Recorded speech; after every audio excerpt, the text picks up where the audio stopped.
Bien, mis queridos hermanos, como, como ya hemos estado estudiando, terminamos el libro de Isaías, que fue de gran bendición. Hay harta riqueza en estos libros. Debemos entender, ¿cierto?, que el Antiguo Testamento no es una mera historia, no es algo que ya pasó y nosotros debemos pasar por alto. Hay harto fundamento que que al día de hoy incluso hay profecías que están a la espera de cumplirse y que las encontramos en estos libros. Así que vemos una gran importancia de entender cómo Dios se movió desde el inicio hasta los tiempos de hoy. Así que hoy comenzamos con el libro de Jeremías y vamos a comenzar con una pequeña oración. Padre, en el nombre de Jesús vamos delante de tu presencia, Dios. Agradezco por cada uno de mis hermanos que se ha podido conectar en esta noche, Dios. Hemos Estamos aquí, Padre Celestial, para poder aprender un poco más de ti, Dios amado. Te pedimos que tu Espíritu Santo, Señor, nos sea hablando directo a nuestro corazón, Señor, que podamos tener un tiempo dedicado para poder escudriñar tu palabra en mayor profundidad. Muchas gracias, Dios, por estas instancias, Señor, que tú nos permites conectarnos de manera remota y en conjunto poder aprender más de ti. Pedimos tu bendición en el nombre de Jesús. Amén. Bien. Como les decía, vamos a estudiar el libro de Jeremías. Jeremías, mis queridos hermanos, se desarrolla en un contexto bien complejo, el escenario del profeta en el que tiene que trabajar y en el que vamos a ver durante todo el desarrollo del estudio, es un escenario bien complejo. Muchas veces quizá un escenario que si a nosotros nos tocara estar, ¿cierto?, en la posición de Jeremías o trabajando, no nos gustaría para nada quizás estar en esa posición. Pero Jeremías tenía y tuvo un tremendo corazón, entendió el llamado del Señor y sin embargo le obedeció a tal manera que él continuó con la promesa, la instrucción y la capacitación que le había dado el Señor a su vida. Son cosas que nosotros debemos ir replicando en este tiempo, que debemos ir entendiendo el corazón de los profetas, viendo cómo lograron entender el mensaje, cómo lograron amar de tal manera a Dios que nada, que nada los podía detener. Hay cosas admirables en cada uno de los profetas, ¿cierto?, que vamos a ir estudiando en adelante. En esta primera clase, nosotros vamos a ver el contexto muy general desde el capítulo 1 hasta el capítulo 6, versículo 30. Aquí es donde nos vamos a mover en el día de hoy. Ahí es donde vamos a ir viendo ciertos pasajes que los vamos a ir estudiando hoy. El versículo clave, mis queridos hermanos, del capítulo 1, por ejemplo, dice así en Jeremías 1:17. Tú, pues, ciñe tus lomos, levántate, háblales todo cuanto te mande, no temas delante de ellos para que no te haga yo quebrantar delante de ellos. Aquí vemos claramente una instrucción de Dios a Jeremías, una instrucción en la cual le dice que se prepare porque viene trabajo que hacer, viene un arduo trabajo que hacer. Por eso le dice que ciña sus lomos, que se levante. Levantarse, mis queridos hermanos, es gráficamente estar en pie de guerra, ¿cierto? Para lo que viene. Levantarse es un sinónimo de firmeza, es un sinónimo de estar preparado, ¿cierto? Para ir a lo que uno puede estar encomendado, enviado, ¿cierto? Que en este caso es el envío que hace el Señor a Jeremías. La verdad central de el estudio del día de hoy es la comisión de Dios a Jeremías para que anuncie el juicio divino contra su pueblo, que cayó en el pecado de la idolatría y nos enseña la importancia de adorarle únicamente a Él. Mis queridos hermanos, cuando hemos estado estudiando, por ejemplo, el Nuevo Testamento, cuando quizás hemos visto en las prédicas, ¿cierto? Este último tiempo, yo no sé si a usted le ha llamado la atención eh, todos los pasajes que Dios nos ha ido mostrando en este último tiempo respecto a la idolatría. Y cuando hemos estado estudiando el Antiguo Testamento, ¿cierto? Cuando vimos Isaías, veíamos la misma relación. Vemos que para Dios, su lugar que Él debe tener porque hablar de méritos sería algo sería encasillarlo mucho a Dios, pero es el lugar que le corresponde a Dios. Vemos que hay un celo en particular de Dios en el sentido de que Él es el único, es el Rey de Reyes, Señor de Señores, y eso es algo que nosotros ya deberíamos tener como entendido, y por eso es de tan importancia, lo encontramos tan repetido durante los pasajes en toda la Biblia. Entonces debemos tener especial cuidado, sobre todo ya que vamos a ver la experiencia del pueblo de Israel, principalmente de Judá. Vamos a ver la experiencia de lo que les ocurrió, que es ya muy similar a lo que ya vimos en Isaías. Vemos que un pueblo que vio la providencia de Dios, que un pueblo que salió de la esclavitud, un pueblo que finalmente vio la grandeza del Señor, poco a poco se fue apartando.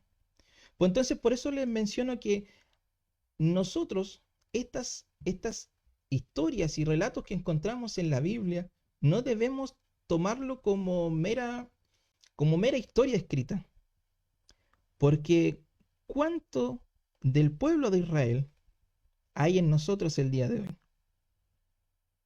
Yo lo comparto abiertamente, doy gracias a Dios por la oportunidad que me ha dado el día de hoy, por poder estar compartiendo con ustedes, por poder tener este privilegio de hablar de su palabra, la responsabilidad que esto implica, pero cuando analizaba esta historia y veo los relatos bíblicos, me doy cuenta que esto está más vigente que nunca, mis queridos hermanos. Mi corazón se alejó por mucho tiempo de Dios y fue exactamente la misma conducta que tuvo el pueblo de Israel viendo la providencia de Dios.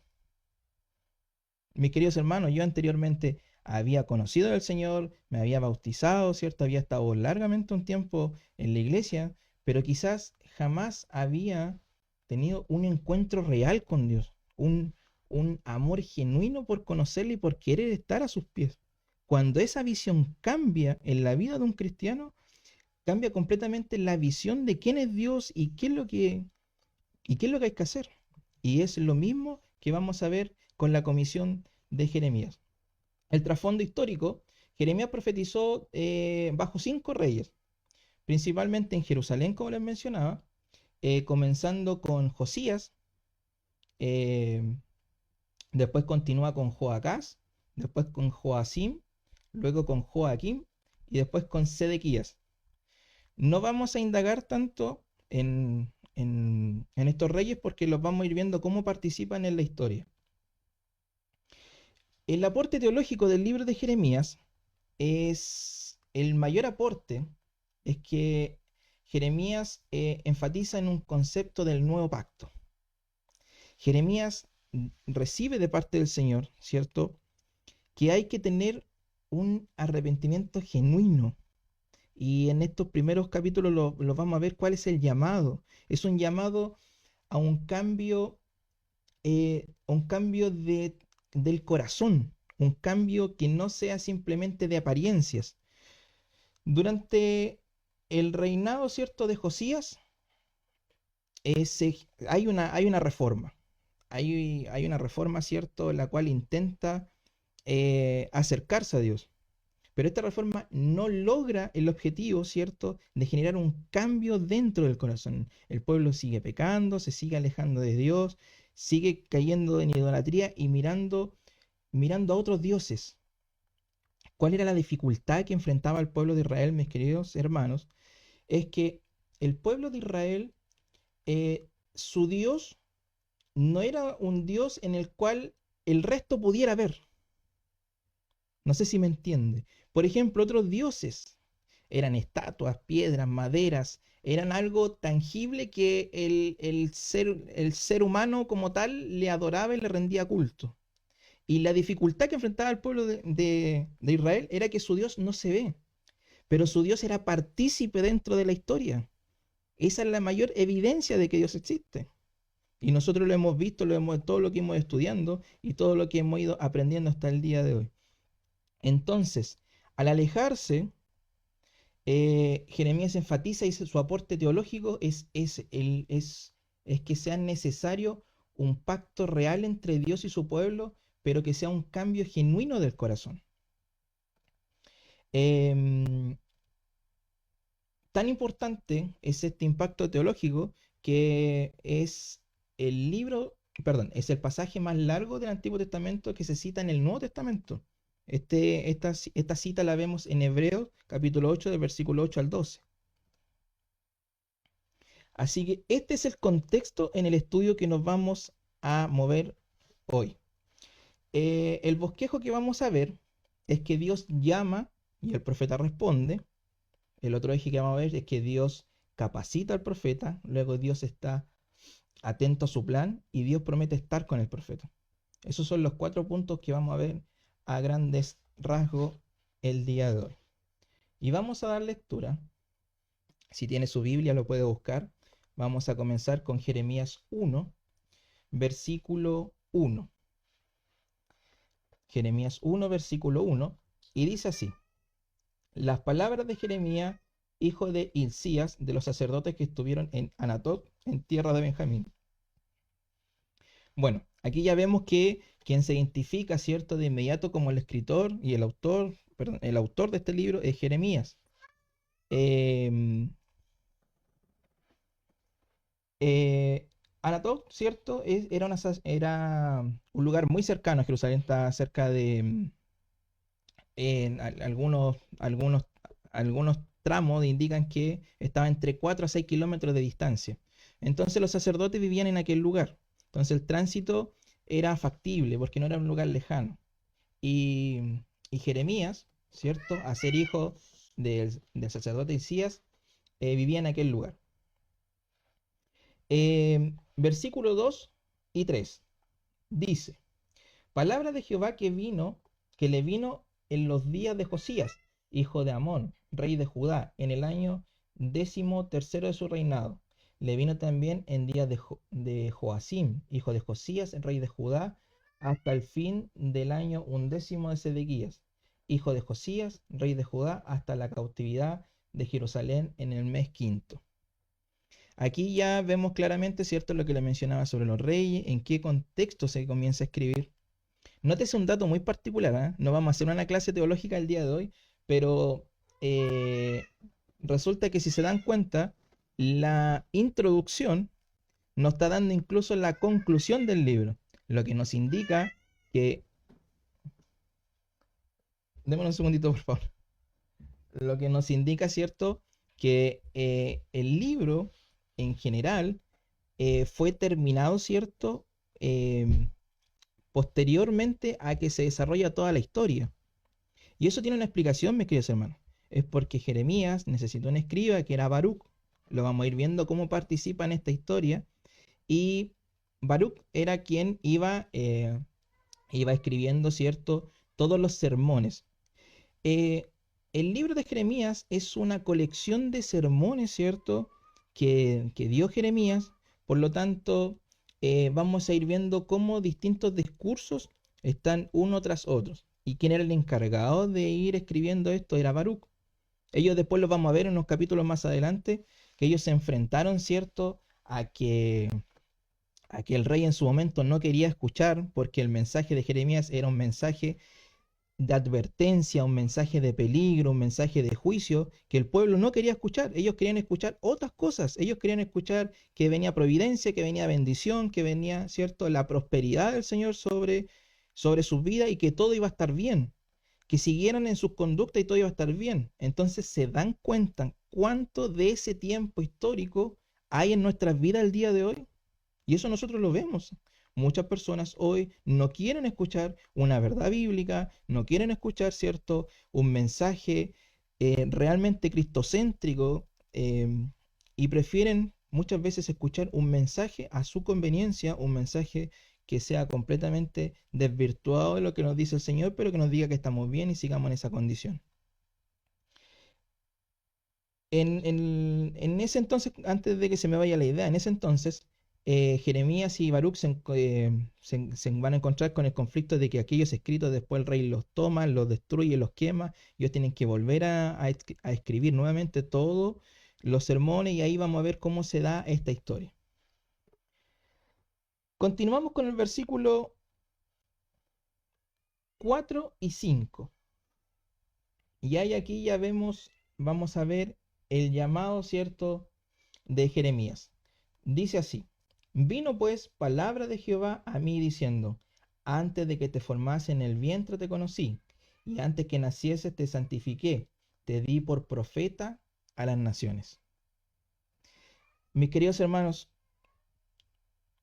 un llamamiento de una persona o de un hombre no es iniciado por el hombre. No es porque vino alguien, ¿cierto? Y le dice, tú de hoy día en adelante, porque yo lo digo, vas a ser ministro, profeta y el ministerio que trabaje en el Señor. Su llamamiento, su elección, viene desde antes de su concepción, mis queridos hermanos. Y aquí hay un tema importantísimo, la importancia de la vida, que vemos que desde que uno está, cierto, siendo un feto, ya hay una importancia, cierto, de Dios sobre nuestra vida, ya vemos que hay un sentido. Hay miles y millones de personas en el mundo y van a seguir naciendo. Y sin embargo, en medio de eso, Dios lo ha elegido a usted, lo ha elegido a mí, nos está llamando constantemente y somos nosotros que deberíamos entender que nuestra vida tiene un sentido desde mucho antes de nuestra razón de ser. Hay un sentido en nuestras vidas, nosotros no estamos aquí porque sí. Y mis queridos hermanos, yo he escuchado de ustedes y hemos escuchado y hemos compartido en la iglesia cómo Dios se mueve de tremenda manera. Y realmente cuando comenzamos a analizar y a observar nuestras vidas atrás, antes de Cristo, nos damos cuenta que realmente fue así. Que realmente que incluso cuando no conocíamos del Señor, tuvimos los cuidados de Él. Y nos damos cuenta que realmente estas palabras se cumplen. Ahora aquí, desde el versículo 5, podemos desarrollar un tema que nos alargaríamos demasiado en este estudio, mis queridos hermanos, y que en una hora no alcanzaríamos a resolver, que es, que es el sentido de la vida que se da antes de que nosotros lo formáramos. Nos damos cuenta, mis queridos hermanos, y ténganlo en consideración, déjelo marcado, averigüe si puede, pero nos damos cuenta que finalmente para aquellos que dudan si realmente, por ejemplo, un cristiano puede atentar o no contra la vida de una persona cuando está recién en formación dentro del vientre de la madre, aquí claramente nos damos cuenta que nadie puede intervenir en los procesos divinos, ¿cierto?, que tiene Dios con cada uno de nosotros. Hay una respuesta, yo no le puedo indicar, ¿cierto?, qué es lo que usted debe pensar o no debe pensar, pero el argumento bíblico que tenemos en esta tarde, para poder determinar nosotros si eso es correcto o no es correcto, la respuesta usted la puede encontrar en el versículo 5 de este capítulo 1. Continuamos. Dice, versículo 6. Y yo dije, ay, Señor Jehová, he aquí, no sé hablar porque soy niño. Aunque las circunstancias, ¿cierto? Ante estas circunstancias, Jeremías lo primero que hace, empieza a disculparse. Si se ha dado cuenta, los grandes hombres de la fe recibieron llamamiento de parte del Señor, su primera respuesta siempre fue viendo sus propias limitaciones. Vemos que a muchos les pasa eso, que ven sus condiciones, ven que no van a tener las fuerzas para poder cumplir, ven que no van a poder tener el léxico para poder hablar. Vemos que Jeremías, si bien a lo mejor aquí no nos da su edad clara, nos muestra que era una persona joven al llamado del Señor, que lo vamos a ver en el versículo 7. Pero Jeremías en estos momentos está viendo sus propias limitaciones, está viendo su propia condición, está viendo que él con sus capacidades no va a ser capaz de poder cumplir y trabajar con el llamado que Dios le está haciendo. Entonces, eso nos pasa a todos nosotros. Yo creo que cuando el Señor nos llama en alguna oportunidad, a algún punto, a trabajar en Él, siempre hay una duda, hay un temor, vemos que no vamos a ser capaces y muchas veces nos gana nuestra humanidad por sobre lo que Dios nos va a entregar. Pero Dios tiene una respuesta clara y instrucciones bien específicas para Jeremías que lo vamos a ir resolviendo en estos siguientes versículos. Versículos 7 y 8. Y me dijo Jehová, no digas soy un niño, porque a todo lo que te envíe irás tú y dirás todo lo que te mande. No temas delante de ellos, porque estoy para librarte, dice Jehová. Mis queridos hermanos, Dios está enviando directamente a Jeremías. Jeremías quizás le dice que es muy joven para cumplir esa labor. Nótese de que al ser hijo de sacerdote, ¿cierto? Él estaba haciendo parte de su preparación para ser sacerdote. Y cuando leía un comentario bíblico, mm, abría bastante mi perspectiva sobre este tema. Porque resulta que el ser un profeta significaba llevar un mensaje de parte del Señor que uno no lo tenía, ¿cierto? Predispuesto, porque uno pasa a ser instrumento del Señor. Uno tiene que hablar lo que el Señor le va a entregar para que hable. Y en este momento, lo que le iba a entregar para aquella condición, ¿cierto?, en la que estaba el pueblo, iba a ser un mensaje de advertencia, iba a ser un mensaje quizás de condenación. Y lo que sucedía, ¿cierto?, que a diferencia de un sacerdote tenía, ¿cierto?, una estructura clara de cómo tenía que preparar un servicio, por ejemplo. Tenía bien regulado, esto se hace de esta manera, esto hay que hacerlo de esta otra manera.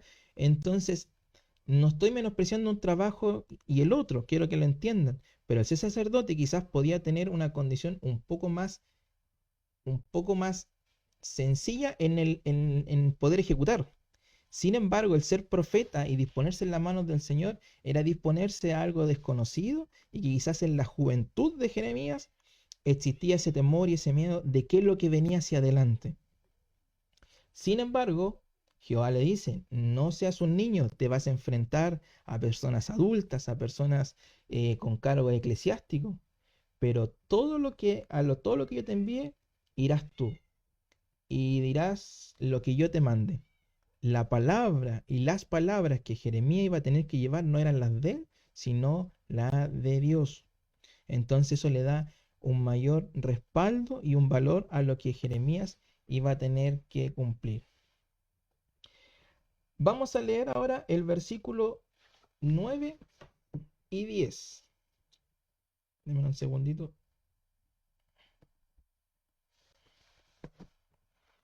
Dice así, y extendió Jehová su mano y tocó mi boca, y me dijo Jehová, he aquí he puesto mis palabras en tu boca. Mira que te he puesto en este día sobre naciones, sobre reinos para arrancar, para destruir, para arruinar y para derribar, para edificar y para plantar.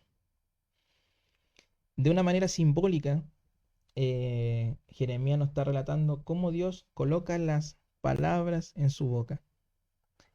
Se da, se da cuenta del símil que podemos ver cuando Isaías estaba en la misma condición, ¿cierto? ¿Se recuerdan que lo vimos en el capítulo 6 de Isaías? Aquí está pasando lo mismo. El Señor, ¿cierto?, es quien le está entregando palabra. Y fíjense que aquí hay una verdad bíblica principal muy grande. Porque el versículo 10 dice, mira que te he puesto en este día, cuando le estaba dando palabra y le estaba haciendo su llamamiento, sobre naciones y sobre reinos. Para el mundo, el trabajo de una persona que ha dedicado su vida a Cristo, quien acepta el llamado del Señor y quienes quieran trabajar para la obra, es un trabajo, ¿cierto?, que está en una escala muy abajo, es un trabajo despreciado, incluso puede ser despreciado hasta por nosotros mismos, quienes a lo mejor no queremos aceptar el llamado o hacemos vista gorda a lo que Dios nos está demandando. Pero fíjese que para Dios la posición que le está dando lo está colocando sobre naciones y sobre reinos. Para Dios, el trabajo de una persona que se dedica a obedecer y a aceptar, a trabajarle a Él, está por sobre todo lo que usted pueda hacer en la tierra. Y es una verdad muy grande, mis queridos hermanos. Es un valor que nosotros no vemos en lo que significa el servicio al Señor. Lo que para Dios significa el que uno de sus hijos trabaje para Él, mis queridos hermanos, es mayor a todo lo que usted pueda aspirar en esta tierra, a los cargos que podamos tener, a donde podamos llegar. El trabajar y aceptar el llamado del Señor está por sobre todo, todo lo que nosotros podamos construir y tener en esta vida terrenal. Nosotros debemos entender justamente lo que significa esto. Además, este trabajo también requiere de sacrificio porque para poder edificar y plantar, que es como termina el versículo 10, primero dice la palabra que hay que arrancar, destruir, arruinar y derribar. Hay 4 ciertos adjetivos que indican destrucción, que indican que para poder tener un cambio de edificación es necesario pasar por todos estos procesos. Dame un segundito, por favor. Carolina, Carolina, se apagó la estufa, porfa, ¿la podéis sacar? Bien, continuamos con el versículo 11 y 12. Dice así: la palabra de Jehová vino a mí diciéndome, ¿qué ves tú, Jeremías? Y dije, veo una vara de almendro. Y me dijo Jehová, bien has visto, porque yo apresuro mi palabra para ponerla por obra. El almendro, mis queridos hermanos, es el primer árbol árbol quien, quien quien florece. Es el primero, ¿cierto? Que en los cambios de estación es el primero que florece. Es el primero que nos muestra que la primavera, ¿cierto?, va a llegar. Y por eso Dios cuando le pregunta ¿qué ves? Él dice, ve una vara de almendro. Y luego Dios le da la respuesta, le dice, bien has visto, porque yo apresuro mi palabra para ponerla por obra. Dios le está dando la confirmación a la visión que tiene Jeremías y le está indicando que efectivamente Él va a apresurar para que todo lo que está escrito y la palabra de Dios se cumpla. Versículo 13 y 14.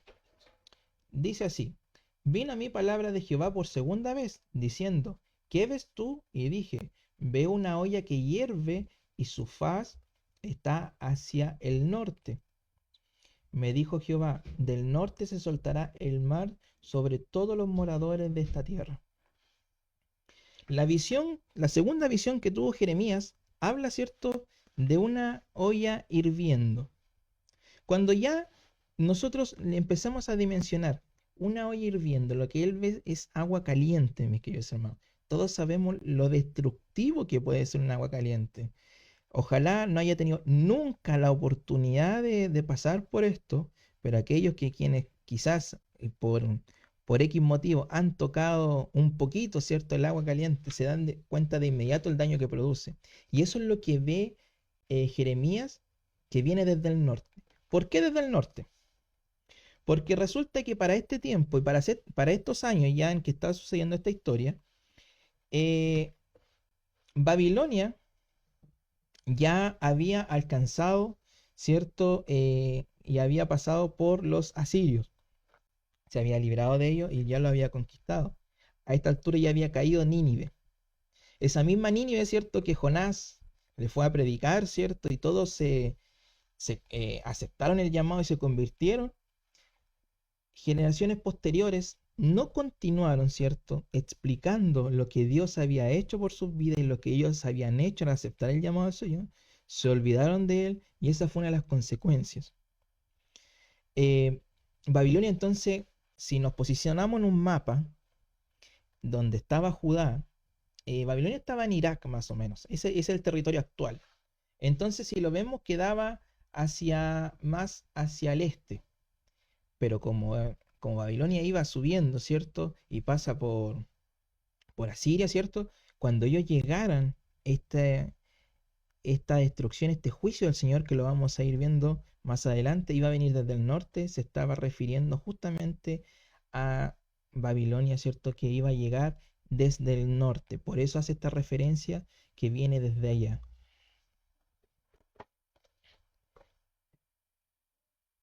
Versículo 15. Porque aquí que yo convoco a todas las familias de los reinos del norte, dice Jehová, y vendrán, pondrá cada uno su campamento a la entrada de las puertas de Jerusalén y junto a todos sus muros en derredor y contra todas las ciudades de Judá.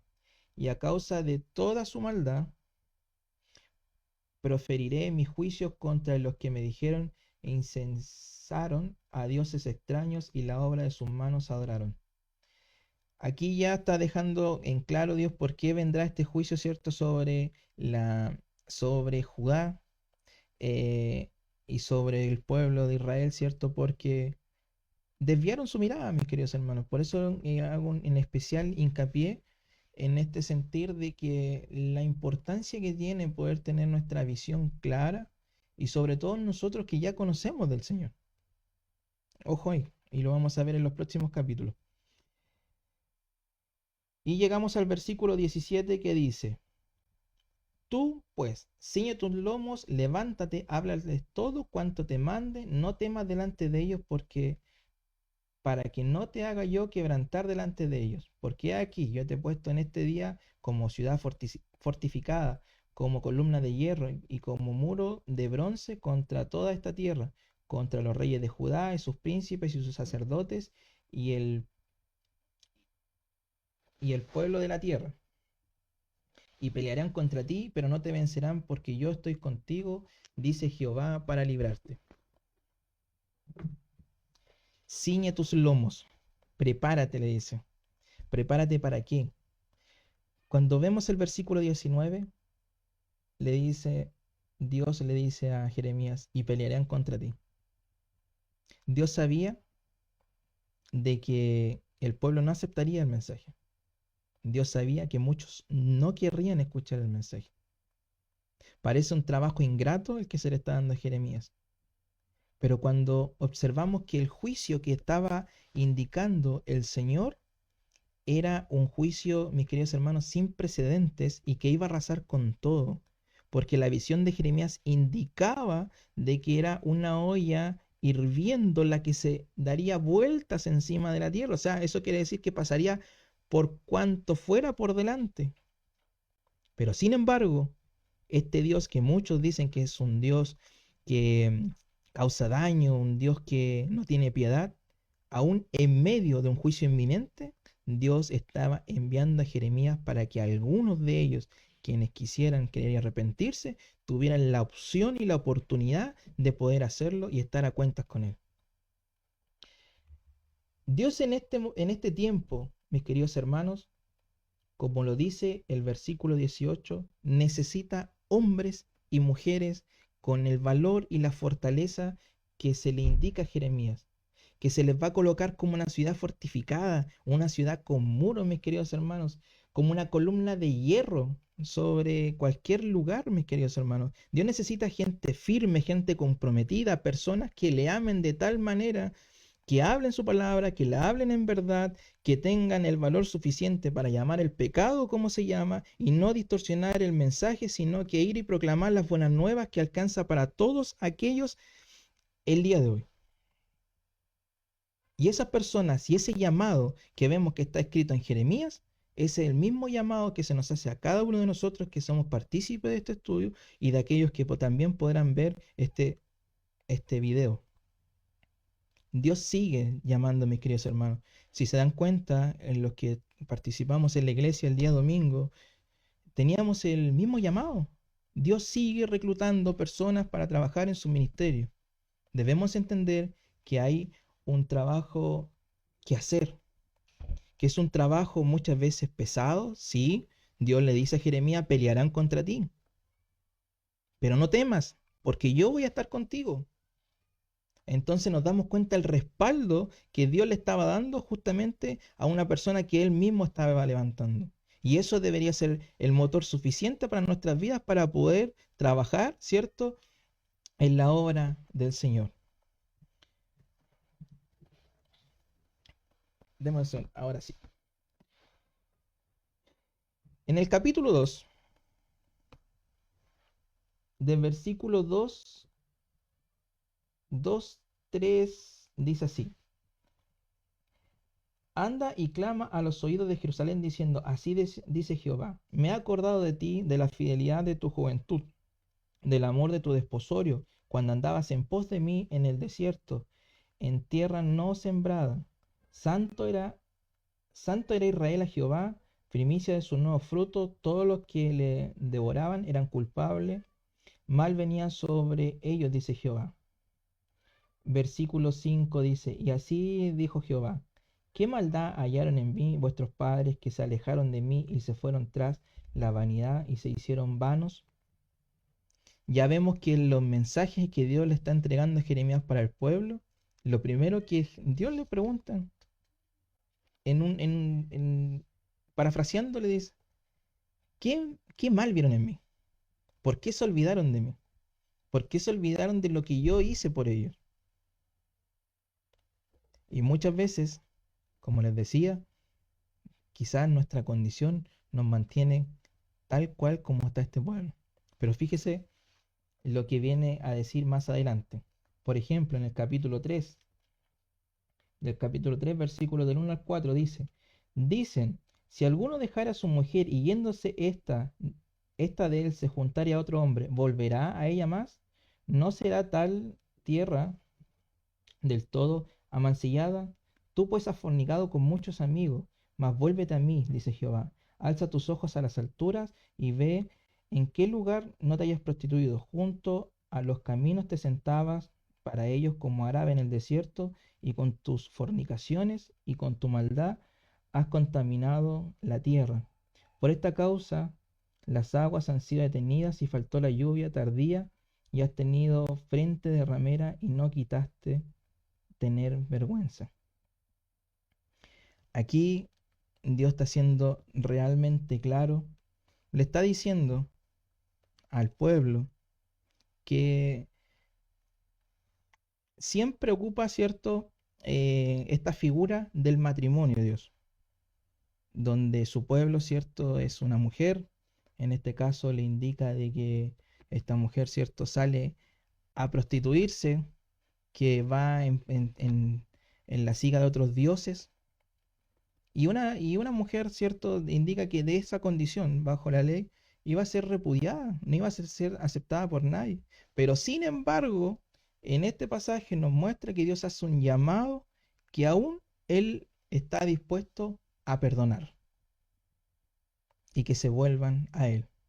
Es un llamado constante que le está haciendo Dios al pueblo, y el pueblo seguía sin entender, seguía en su porfía, seguía idolatrando y no entendía lo que el Señor estaba hablando.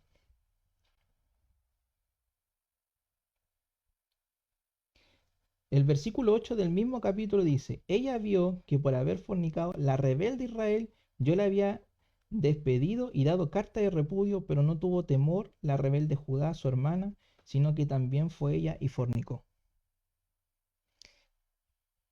En este versículo, mis queridos hermanos, al día de hoy nos deja claro, le está diciendo a Judá, viste que el reinado del norte, ya vimos, ¿cierto?, que estaban separados. ¿Cuánto falló? ¿Cuánto fue tras otros dioses? ¿Cuánto se contaminó, ¿cierto?, con otros pueblos? Y mira cómo le fue. Y tú, viendo eso, caíste en el mismo error. Mis queridos hermanos, por eso les decía al inicio que nosotros debemos tener cuidado y debemos escudriñar las palabras, porque el día de mañana nosotros no tenemos excusa. Nosotros no podemos presentarnos delante del Señor y decir, Señor, no sabíamos lo que estábamos haciendo. Señor, estábamos completamente equivocados y no teníamos claridad. Dios nos dejó la palabra, mis queridos hermanos, y ya hemos visto cómo le ha ido hasta aquí, ¿cierto?, al pueblo de Israel, y en este caso a Judá.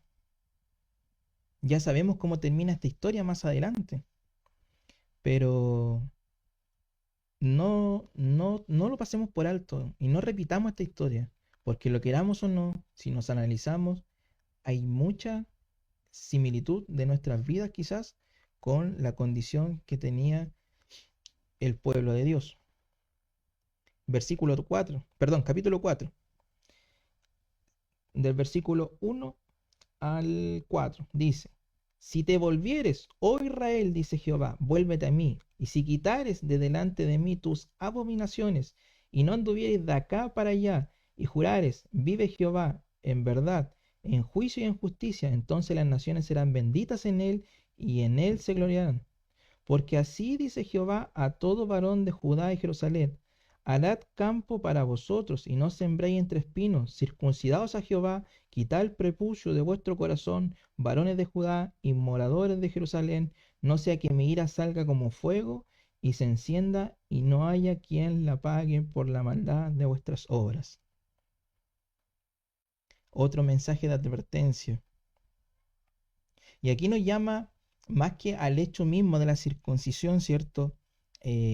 Como la conocemos y como lo vemos, Dios nos llama a un cambio del corazón, a un cambio genuino, no a una apariencia simplemente.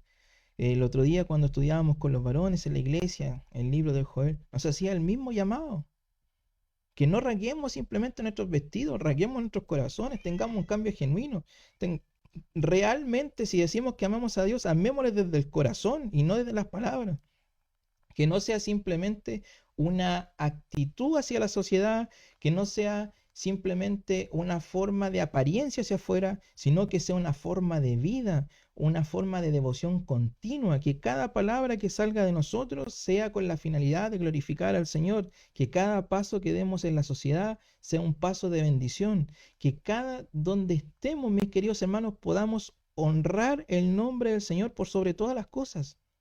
Pero eso no va a suceder si no hay un cambio realmente genuino en nuestros corazones, si realmente sacamos de nuestra vida todos los malos pensamientos e intentamos de hacer que el pecado, ¿cierto? Siempre vamos a estar continuamente pecando. Sabemos que con la mirada, con pensamientos, con cosas que no digamos, pero que eso no sea parte de nuestra vida, sino que la actitud de nuestro corazón siempre sea una actitud de humillación al Señor, una actitud de pedir, de realmente pedir perdón de corazón y estar en una relación continua de amor con el Señor. Fíjense que en medio de todo estos mensajes de advertencia, llegamos al capítulo 5 y ya con esto vamos a ir ya terminando el estudio del día de hoy. Y dice así, versículo 1 del capítulo 5: Recorred las calles de Jerusalén y mirad ahora, informaos, buscad en sus plazas, saber si halláis hombre, si alguno que haga justicia, que busque verdad, y yo le perdonaré. ¿Le hace sentido el mensaje que está en esta parte de cuál es nuestra misión en la tierra? Aún en medio de este juicio inminente que vendría para el pueblo de Judá, en medio de este castigo que no habría forma de quitarse, mis queridos hermanos, el juicio iba a venir sí o sí. Lo que podía haber sucedido era que personas se arrepintieran, que estuvieran a cuenta con Dios realmente, que tuvieran este cambio en el corazón. Lo que iba a provocar era que no iba a ser tan doloroso como lo fue. Pero el juicio iba a venir sí o sí, sobre toda aquella persona. Si lee el capítulo 2, se dará cuenta que en los primeros 6 versículos indica que pasará por sobre toda persona, sobre niños, sobre adultos. No hay quien escape del juicio del Señor. Pero aún en medio de esto, hay un llamado justamente a salir a las calles, a buscar a aquellas personas que andan en busca de justicia. Hay personas que todavía tienen hambre y quieren conocer del Señor. Y esa es nuestra labor como cristianos, tanto suya como mía y de cada uno de los que estamos acá, de ir y proclamar el Evangelio a toda criatura, mis queridos hermanos, que es la confirmación que tenemos en el Nuevo Testamento. Por lo tanto, el llamado que nos hace el Señor, ¿cierto?, es ir y salir y llevar este mensaje de salvación a todas las personas, porque en algún lugar Todavía hay alguien que está dispuesto a escuchar. Si nos rechazan, como sería todo el ministerio de Jeremías, mis queridos hermanos, eso no importa, porque no está en nosotros. Lo que nos corresponde a nosotros y lo que hemos hablado es que tenemos que predicar el Evangelio. Finalmente, algunas aplicaciones que podemos obtener de este estudio, mis queridos hermanos, es que, por ejemplo, las palabras del representante de Dios deben basarse fielmente en la palabra de Dios. Eso lo vimos en el capítulo 1 de Jeremías. No debemos caer en el error de acomodar la palabra de Dios ni hablar en el nombre de Dios con palabras que Él no habló. Nosotros debemos hablar tal y cual el Señor nos ha dejado en la Biblia, mis queridos hermanos, y de esa manera nosotros no debemos acomodar un mensaje, quizás como lo estábamos conversando al inicio, nosotros no debemos transgiversar un mensaje, nosotros debemos pregonar el mensaje tal cual Dios nos ha entregado. El Señor tiene un propósito para cada uno de nosotros desde antes de nacer. Esto significa que su vida y mi vida tienen un mayor valor de lo que nosotros mismos podemos dimensionar. Mis queridos hermanos, si nos sentimos inadecuados, Dios suplirá lo que falta para cumplir su propósito. Nunca seremos adecuados. El Señor tiene que dotarnos para poder hacer su obra. Lo que Dios nos muestra, debemos observarlo bien. Lo que vimos sobre las visiones de Jeremías. A su debido tiempo vendrá el castigo por los pecados. Mis queridos hermanos, el pecado nunca pasará impune. Tarde o temprano siempre termina viniendo el juicio del Señor. Y eso nosotros debemos tenerlo como consideración, como una regla de oro, y jamás debemos olvidarnos de esto. Muchas veces lo que Dios quiere que se diga y se haga no será popular, pero hace falta. El mensaje de Dios, mis queridos hermanos, nosotros lo sabemos. Si esta reunión hubiese sido para otro tema, lo más probable es que hubiesen habido muchas más personas. El mensaje del Señor en este tiempo no es popular. No es popular. Muchas veces uno incluso simplemente el hecho de nombrar a Dios ya hace que hayan personas predispuestas a negarse, a no querer saber, a pasar de largo. Pero sin embargo, es necesario, mis queridos hermanos, en todo tiempo hasta la venida del Señor. Así que este sería el estudio del día de hoy y vamos a orar para poder entregar el estudio y posteriormente podemos ver si tienen algunas dudas. Le invito a orar. Padre, en el nombre de Jesús vamos delante de tu presencia, Señor. Te damos gracias, Señor, porque tú nos hablas, Señor. Tú nos demuestras que tú necesitas personas que realmente quieran trabajar por tu obra, Señor, que tú nos llamas, Padre Celestial, que tú tienes todo para poder desarrollar el ministerio, Señor. Que en nosotros, Señor, debe estar el poder obedecerte, Señor, el amarte de corazón por sobre todas las cosas. Y vemos que, como lo decía tu palabra, tú nos capacitarás, Señor, tú nos respaldarás, tú nos darás las palabras, Señor.